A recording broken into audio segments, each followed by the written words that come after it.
সিলেটের ওসমানী আন্তর্জাতিক বিমানবন্দরে অবতরণ করেছে তারেক রহমানকে বহনকারী বিমান। বৃহস্পতিবার সকাল 9:55 বিমানটি অবতরণ করে।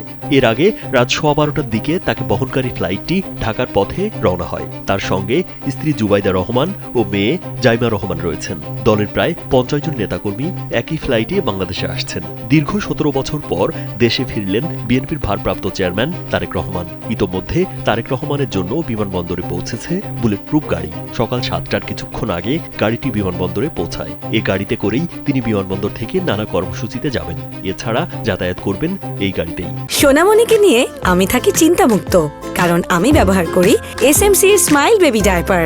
দীর্ঘ 17 বছরের বেশি সময় নির্বাসিত জীবন শেষে বাংলাদেশের আকাশসীমায় ঢুকে বৃহস্পতিবার সামাজিক যোগাযোগ মাধ্যমে একটি পোস্ট করেন বিএনপির ভারপ্রাপ্ত চেয়ারম্যান তারেক রহমান। পোস্টে তারেক রহমান লেখেন, দীর্ঘ 6314 দিন পর বাংলাদেশের আকাশে।